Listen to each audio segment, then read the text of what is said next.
নমস্কার, live details ব্লগের পক্ষ থেকে সকলকে স্বাগত জানাই।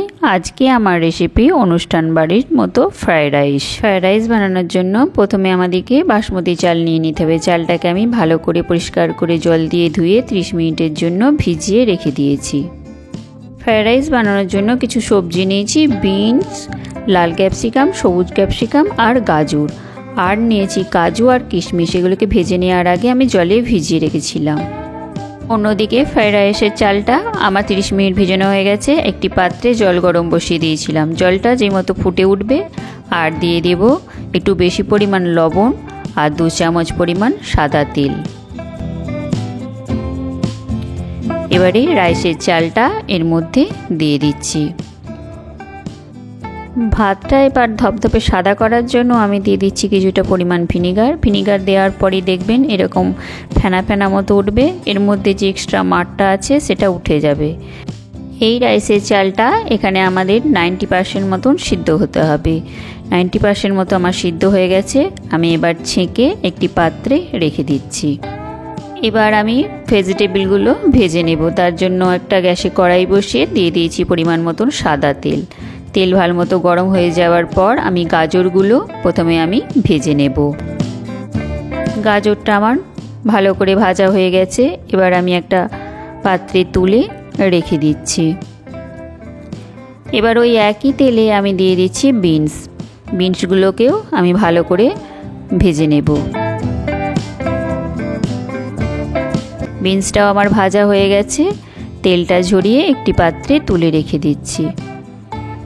আমি এখানে সমস্ত ভেজিটেবলগুলো আলাদা আলাদা করেই ভেজেছি। আপনারা চাইলে একই সঙ্গে ভাজতে পারেন। এবার তেলেতে দিয়ে দিলাম লাল ক্যাপসিকাম আর সবুজ ক্যাপসিকামগুলো হালকা করে ভেজে নেব। বেশি ভাজবো না, এর যে ক্রাঞ্চি ভাবটা সেটা নষ্ট হয়ে যাবে। ভাজা হয়ে গেছে, একটি পাত্রে তুলে রেখে দিচ্ছি। ওই একই তেলে এবার আমি কিশমিশটা ভেজে নেব। এবার দিয়ে দেব কাজুগুলো হালকা করে ভেজে নেব। ভাজা হয়ে গেলে একটি পাত্রে তুলে রেখে দেব।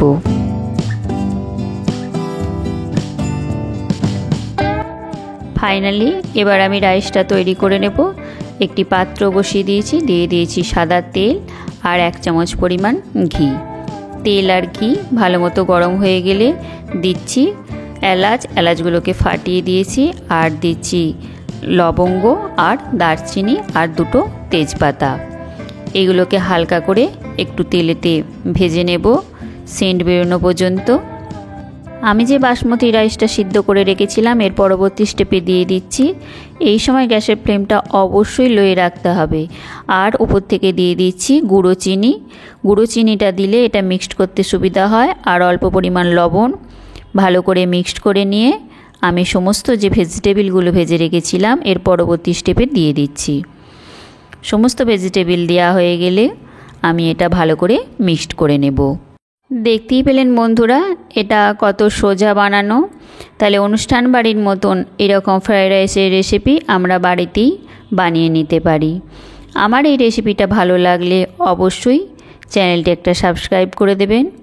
আমি উপর থেকে দিয়ে দিলাম কিছুটা পরিমাণ শাহি গরম মশলার গুঁড়ো। এবার শাহি গরম মশলা গুঁড়ো দেবার পর আমি ভালো করে মিক্সড করে নিচ্ছি। আমার এই রেসিপিটা অবশ্যই বাড়িতে একবার বানিয়ে দেখতে পারেন। আর চ্যানেলটি সাবস্ক্রাইব করতে ভুলবেন না। আজ এ পর্যন্তই, দেখা হচ্ছে নেক্সট একটি ভিডিওতে।